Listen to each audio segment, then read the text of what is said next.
نتیجہ آج یہ نکلا ہے کہ میرا نازو پلا، میرا جگر، میرا پیارا پوتا بغیر ناشتہ کے گیا ہے اور آپ بھول گئی ہیں کہ واپسی پر وہ آپ کے ہاتھ کا کھانا کھائے گا، کہہ کر گیا ہے۔ احتشام کے نام پر خانم بی کے منہ سے پھول جھڑنے لگتے تھے تو ضروری تھوڑی ہے میں بناؤں۔ ابریش ناک چڑھائے دانت کچا کر بولی، گویا احتشام کو دانتوں تلے پیس رہی ہو۔ شاباش بیٹا، تم ہو، تم سے ہی فرمائش کرے گا نا۔ خانم بھی شیریں مزاجی میں بول کر آخر میں سخت ہوئیں۔ سب آپ کی غلطی ہے کیونکہ میری شادی مجھ سے نہیں بنانے ہوتے آپ کے پوتے کے لیے کھانا وانا۔ ابریش جس کو صبح ہی خانم بھی کچن میں دھرے کھڑی تھی کہ اب بھی بس ہوئی تھی۔ اچھا چلو بس کرو، شام کو پھر کلاس ہوگی۔ خانم بی کو بھی ترس آیا تھا، اس کومل چہرے پر جو سڑو کی بھیڑ سے سرخ پڑ چکا تھا، اور ابریش کو تو گویا آزادی کا پروانہ مل گیا تھا۔ اتنی خوشی جان چھوٹ جانے پر تھی کہ وہ دوڑ لگا کر کچن کے حدود کو پار کر گئی تھی، اسی خوف سے کہیں خانم بی پھر سے روک نہ لے۔ احتشام کے جاتے ہی خانم بی نے تو ابریش کو کچن میں یوں کھڑا کیا تھا گویا سب کچھ آج ہی سکھا ڈالیں گی کہ اس کی لاکھ منت سماجت پر خانم بی پر ذرا اثر نہیں ہوتا، اور پاس کھڑے ہو کر اس سے احتشام کی پسند کی ایک دو ڈشز بنوائی تھی۔ اس دوران اس کے مورے بڑی مما، چھوٹی مما، غرض حویلی کی کسی بھی شخص کی مداخلت کی اجازت نہ ملی تھی۔ کیا ہوا ابریش، اس طرح کیوں بھاگ رہی ہو؟ مانور مسکراہٹ دبائے بولی۔ اس کے پیچھے پیچھے احمد بھی ہنوز کیمرہ کھولے لائیو کوریج کر رہا تھا، جس سے سب انجان تھے۔ اس شخص کی وجہ سے مجھ پر کیا کیا ظلم ڈھائے جا رہے ہیں، کسی کو طرز نہیں آتا۔ اسے کچن میں جا کر کھانا بنانا موت کے مترادف لگا تھا۔ بے ساختہ اس کے لبوں پر مسکراہٹ رینگ گئی۔ دوسری جانب احتشام کے دل نے میڈ مس کی، یہ لڑکی اپنے لیے مشکل بڑھا رہی ہے۔ وہ فقط زیر لب بول کر رہ گیا، یہ احتشام بھائی کی دھمکی کا اثر ہے، یوں بڑا آیا آپ کا احتشام بھائی چنگیز کی اولاد، میں نہیں ڈرتی اس سے۔ ابریش ہاتھ نچا نچا کر کہتی ہے، اپنے فون اٹھا کر بیٹھ گئی، پر سکندر خان کا گلا ہنکارنے پر وہ خائف ہوتی ہلکا سا ہنس دی۔ وہ مجھے ایسے ہی لگتا ہے بڑے پاپا۔ ابریش نے چونکہ ان کے دل صاف کرنے کے لیے اپنا مداح بیان کر ڈالا تھا، تبھی اس کے فون کی اسکرین پر جلاد کے نام سے میسج جگمگانے لگا۔ ابریش ناکے پھاڑے اس کے نام کو دیکھا اور پھر میسج اوپن کیا۔ اچھی کوشش ہے اور نہایت ضرور ہے کہ میرا یہ کام تم کرو، ابھی تو کھانا بنوایا ہے، میں چاہتا ہوں میرے کپڑے بھی تم واش کرو، میرے پریس بھی کرو، میری چھوٹی چیز کا خیال تم رکھو۔ جہاں تک رہی بات ڈرنے کی، تو بہت اچھی بات ہے، نہیں ڈر لگتا، آگے کے مراحل میں کوئی دقت نہیں ہوگی۔ وہ دور بیٹھے بھی ابریش کا سانس خشک کر گیا تھا۔ ابریش جیسے اس کا میسج پڑھ رہی تھی، غصے سے اس کا چہرہ سرخ ہو رہا تھا، وہیں اس کی آخری زمینی بات پڑھ کر ایک دم سٹپٹائی اور خونخوار نظروں سے احمد کو دیکھا۔ احمد بھائی، میں آپ کو نہیں چھوڑوں گی آج۔ ابریش کشن اٹھا کر چیختی اسے مارنے کو لپکی۔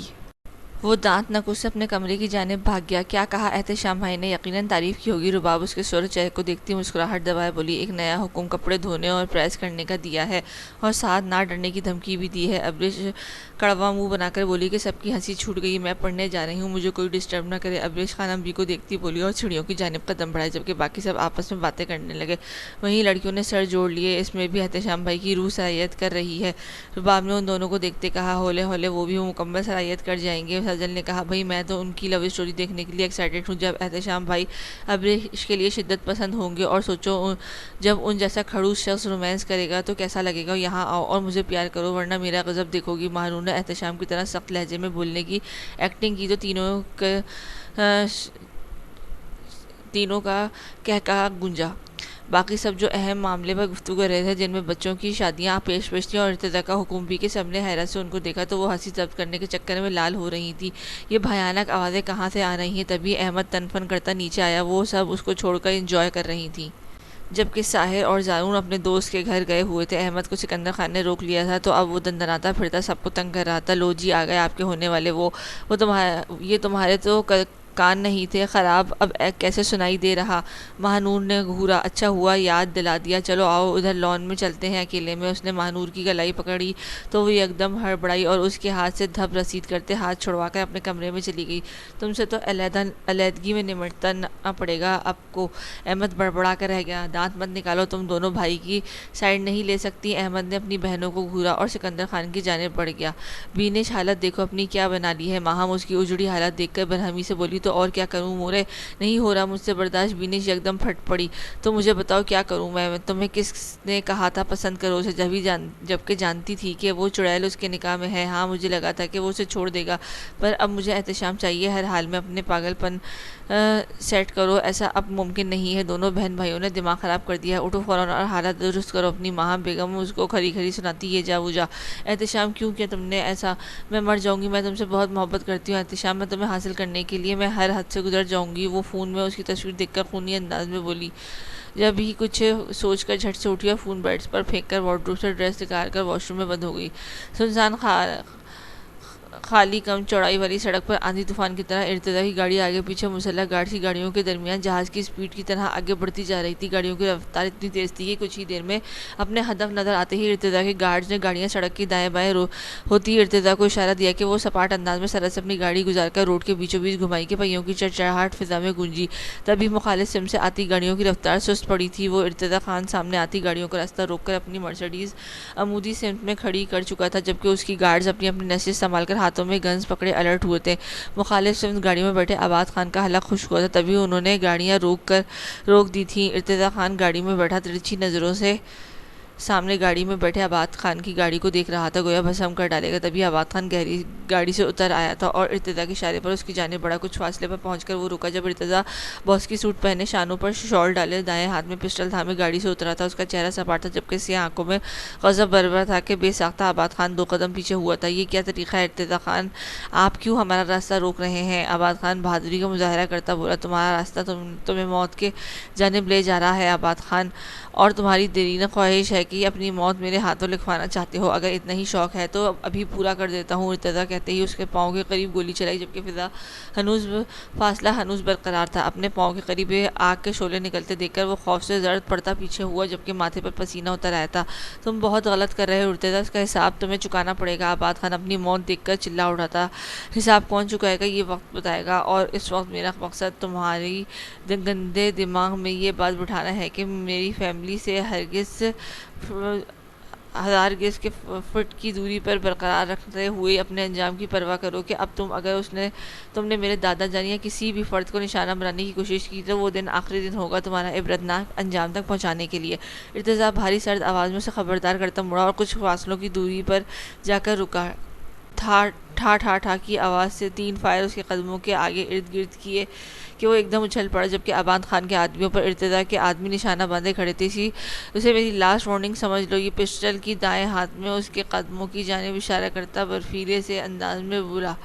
دائیں ماتھے پر اسے قدموں کی جانب اشارہ کرتے برفیلے لہجے میں بولا اور قہر برساتی نظروں سے دیکھ کر اپنی گاڑی میں بیٹھا اور گاڑی سٹارٹ کر کے ریورس کرتا مسلح گارڈز کے ہمراہ اتنی ہی تیزی سے وہاں سے نکلتا چلا گیا تھا۔ آباد خان آنکھیں پھاڑے اس ہوئی افتاد پر بھونچکا سا رہ گیا تھا۔ وہ جو ارتضیٰ کو سمجھا رہا تھا وہ اسے متضاد نکلا، اور اب اور بھی اسے عادل صاحب کی مدد درکار تھی، جس کو سوچ کر وہ اپنی گاڑی کی جانب بڑھا تھا۔ اسے جلد از جلد عدیل سے بات کرنی تھی۔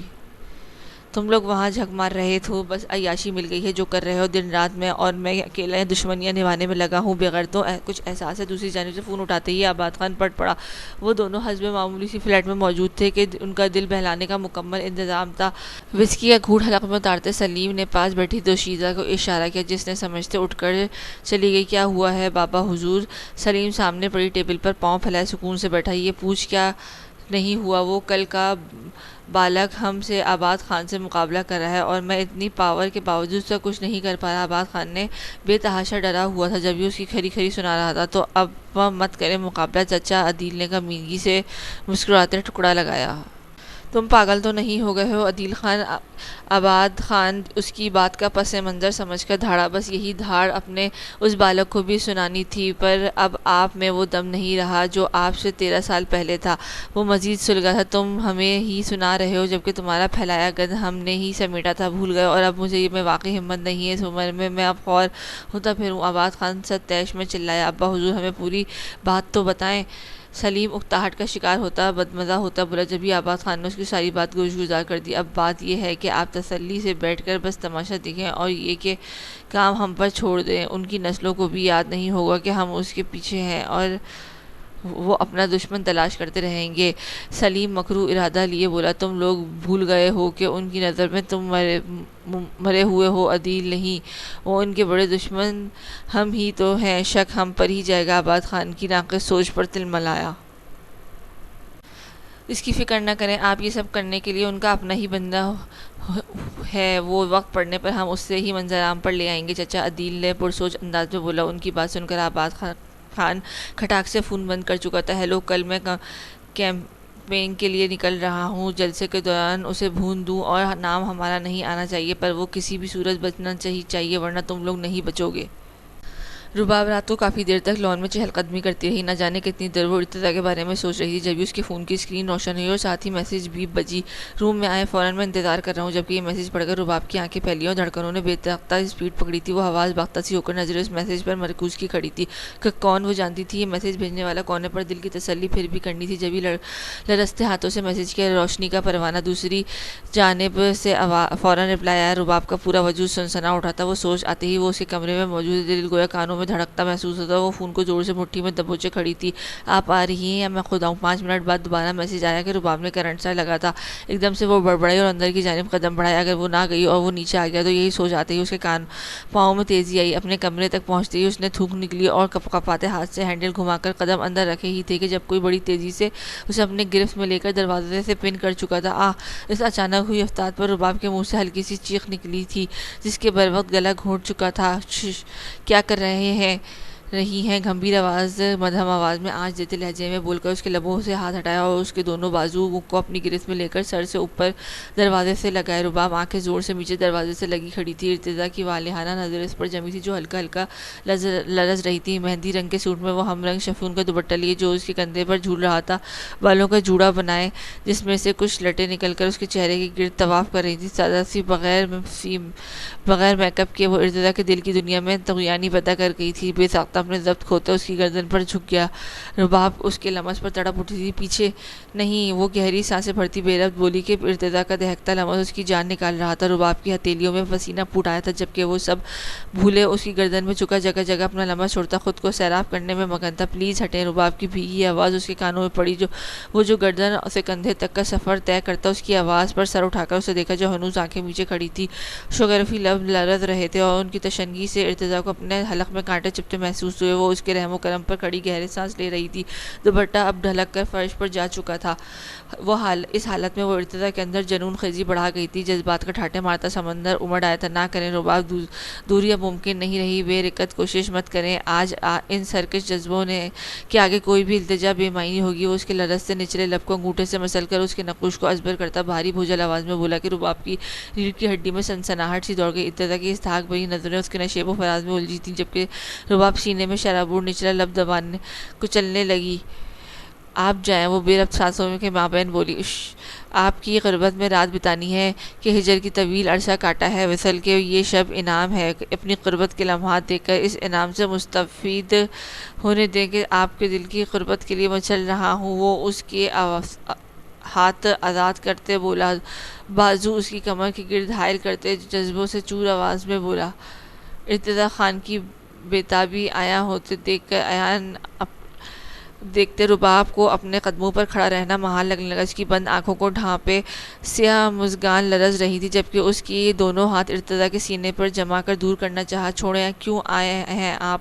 وہ بے ہنگم سانسوں کے مابین سخت مزاحمت کرتی بولی۔ او ہاں، رباب پہلے ہی انتظار کروا کر آپ نے نادانستگی میں میرے جذبات سے چھیڑ چھاڑ کر کے انہیں بھڑکا چکی ہیں۔ مزید دوری مت اپنائیں ورنہ میرا جنونی روپ دیکھنا آپ پر لازم ہوگا۔ اس کے ماتھے پر ماتھا ٹکائے شدت ضبط سے بولا جبکہ اس کی بات پر رباب کا وجود لرز اٹھا تھا اور وہ خود میں سمٹتی مزاحمت ترک کر گئی تھی۔ دونوں خاموشی سے کھڑے ایک دوسرے کو محسوس کر رہے تھے۔ اس فسوں خیز ماحول میں گہری رات، تنہائی، دو دل اور ان میں رقص کرتی دھڑکنوں کا شور، ان دونوں کو دنیا بھلا گیا تھا۔ کتنا سکون تھا دونوں کے دل کے نہاں خانوں میں سرور دوڑ گیا۔ کچھ دیر بعد وہ دور ہوا، آنکھیں کھولے رباب ارتضیٰ نے اس کی پلکوں کے جھلمل کو چھو کر گھمبیر مدھم آواز میں سرگوشی کی کہ وہ آنکھوں میں اپنا عکس دیکھنے کے لیے بےتاب تھا۔ نہیں، آنکھیں کھولے رباب ارتضیٰ نے اس کی پلکوں کی جھلمل کو چھو کر گھمبیر آواز میں سرگوشی کی کہ وہ آنکھوں میں اپنا عکس دیکھنے کے لیے بےتاب تھا۔ نہیں، رباب نے جذبوز ہوتے انکار کیا۔ کیا اتنی ناراض ہے؟ مجھے دیکھیں گی بھی نہیں؟ وہ اپنی کسرتی بازو اس کی جانب رکھے قدے جھکے بھوجل آواز میں سرگوشی کر کے رباب کے دل پر کاری ضرب لگا گیا تھا کہ وہ جو اس سے بچنے کی صحیح کرتی جا رہی تھی آنکھیں نیچے کھڑی تھی، فوراً سے آنکھیں کھول دیں۔ ارتضیٰ کے لبوں پر تبسم پھیلا تو وہ بھی اس کے عشق میں پور ڈوبی ہوئی تھی۔ وہ گہری سیاہ آنکھیں اس کی آنکھوں میں گاڑے اپنے عکس دیکھ رہا تھا، جبکہ رباب اس کی نظروں میں چھلکتے تقاضوں کی تاب نہ لاتے ہوئے نظریں جھکا کر یہاں وہاں دیکھتی ہاتھ مروڑنے لگی۔ کیا مسئلہ ہے؟ ارتضیٰ لب دبا اس کی نظریں چراتا دیکھ کر گھمبیر آواز میں بولا، جی آپ ہے مسئلہ؟ رباب جھنجھلا کر بولی، جو کب سے اس کے سر پر کھڑا جان نکال رہا تھا۔ تو اس مسئلے کا حل کہ آپ کے چلے جائیں، اور ایک دم پھٹ پڑی، یہ حل نہیں ہے، اب یہ مسئلہ آپ سے لپٹ چکا ہے، میں بتاؤں اس کا حل؟ وہ گہری نظریں اس کے سراپے کو دیکھتے بولا، اور جھک کر اس کے کان میں سرگوشی کی تھی کہ رباب کان کی لو تک دھنک رنگوں میں نہا گئی تھی۔ چلے آئیں، آپ کی ناراضگی دور کرتا ہوں۔ وہ مشکل اپنے سرکش جذبوں کو لگام ڈالے اس کے وجود سے نظر چراتا ہاتھ تھامے آگے بڑھا، میں نہیں ہوں ناراض، جب اتنے سالوں تک پرواہ نہیں کی تو اب ناراضگی کی کیوں کر فکر ستا رہی ہے آپ کو؟ وہ جھٹکے سے ہاتھ چھڑوا کر قدرے بلند آواز میں بولی، اسے خود پہ تاؤ آ رہا تھا کیونکہ وہ اس کی جانب کھینچی چلی جا رہی تھی۔ آپ جائیں یہاں سے، کیوں آ جاتے ہیں بار بار؟ کیا چاہ رہے ہیں آپ؟ وہ دبی دبی آواز میں چلائی، جبکہ ارتضیٰ بغور اس کا جائزہ لے رہا تھا۔ میرے خیال میں آپ رخصتی چاہ رہی ہیں۔ وہ دونوں ہاتھ پشت پر باندھے ٹھہرے ہوئے لہجے میں بولا۔ رباب نے حیرت سے دیکھا، اس کی آنکھوں میں حیرت دیکھ کر ارتضیٰ آگے بڑھا اور نہایت نرمی سے اسے بازوؤں کے حلقے میں لیے بیڈ کی جانب بڑھا۔ آپ کی باتوں اور غصے سے یہی لگتا ہے کہ آپ تن و من سے میری پناہوں میں آنے کے لیے بےتاب ہیں۔ ارتضیٰ نے ہنسی کنٹرول کر کے اسے مزید سلگایا، کبھی نہیں، مجھے نہیں کروانی رخصتی، وہ مزاحمت کرتی بولی۔ جب ارتضیٰ نے اسے نازک آبگینے کی طرح نہایت نرمی سے بیڈ پر بٹھایا اور خود اس کے سامنے انتہائی قریب بیٹھا، اب بتائیں کیا وجہ ہے، کیوں پریشان ہے، کیوں نہیں کروانی رخصتی؟ ارتضیٰ اس کے ہاتھوں کو اپنے مضبوط ہاتھوں میں قید کیے دھیرے سے بولا، مجھے آپ کے ساتھ نہیں رہنا، طلاق، پہلی اور آخری غلطی کی تھی یہ آپ نے، آپ کی پہلی اور آخری غلطی۔ ارتضیٰ برفیلے لہجے میں اس کی بات کاٹ کر اس کے ہاتھوں پر زور سے دباؤ بڑھاتا بولا کہ رباب گھگھیا گئی۔ اس کی سرخ آنکھوں میں واضح وارننگ تھی کہ وہ چہرے پر چٹانوں سی سختی در آئی۔ تبھی ارتضیٰ نے اس کے ہاتھوں کو چھوڑا جو یکلخت کپاتے سرخ ہو پڑ گئے تھے۔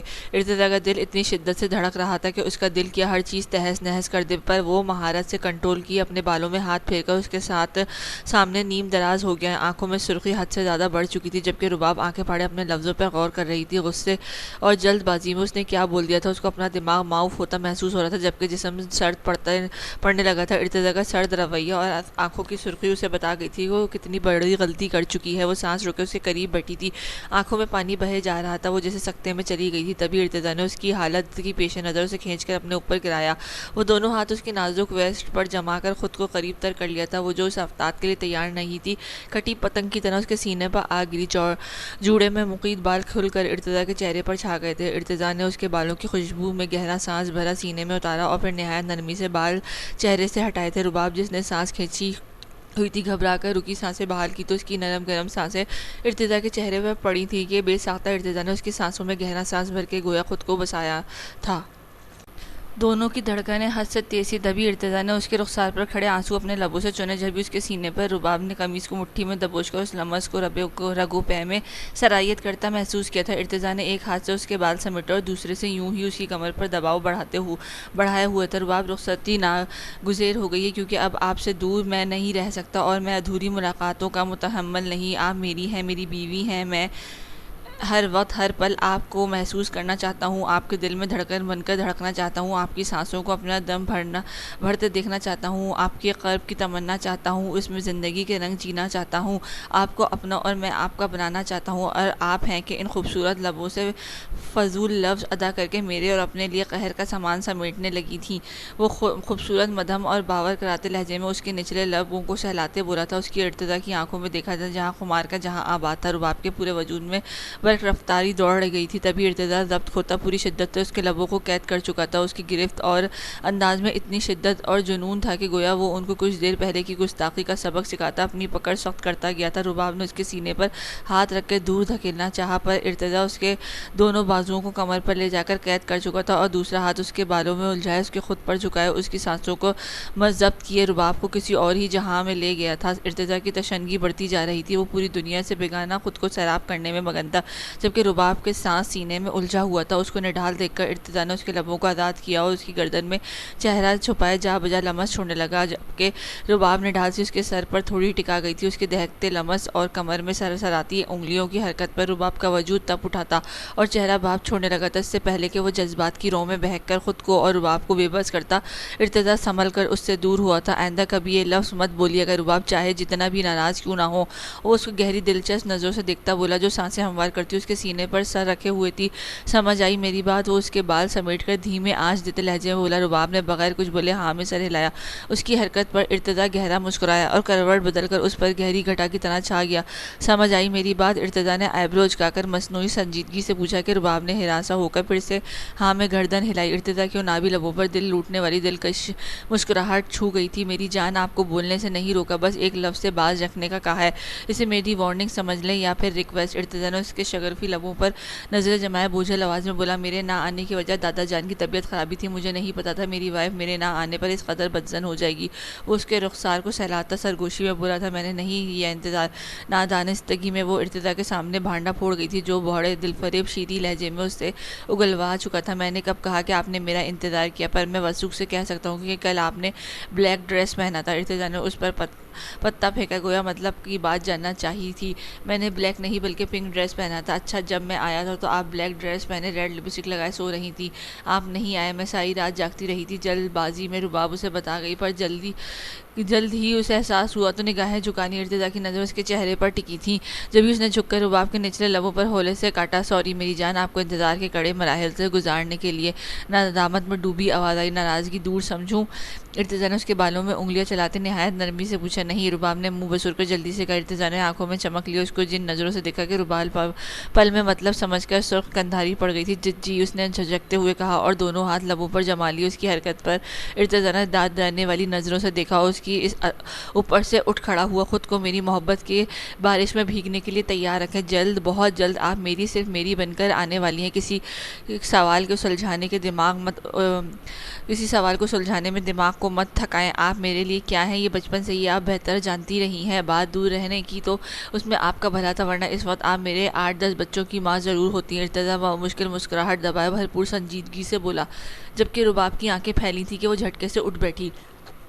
اب جب کہ آپ بھی رخصتی کی متمنی ہیں تو میں بھی آپ کو اپنے بیڈ روم میں دیکھنا چاہتا ہوں، تو یہ کام از حد ضروری ہو گیا ہے۔ دونوں ہاتھوں سے بال سمیٹ کر وہ بھاری آواز میں بولا، نہیں تو؟ رباب نے بے ساختہ نام میں سر ہلایا۔ ارتضیٰ نے نچلے لب کا کنارہ دانتوں میں قید کیے اس کے پاس آیا۔ میں چاہتا آپ روز ناراض ہوں اور میں روز آپ کو اسی طرح مناؤں، اس لیے جب ناراض ہو یا کسی بات کی فکر ستائے تو مجھے یاد کر لیجیے گا، بندہ آپ کی خدمت میں حاضر ہوگا۔ ارتضیٰ جھک کر اس کی آنکھوں میں دیکھ کر بولا اور اپنے لب اس کی پیشانی پر رکھ کے رباب نے آنکھیں مول لی۔ وہ کتنی دیر آنکھوں سے اس کے لمس میں کھوئی تھی۔ جب آنکھیں کھولی تو وہ کہیں نہ تھا، پر اس کے لمس اپنی گردن اور لبوں پر محسوس ہو رہا تھا۔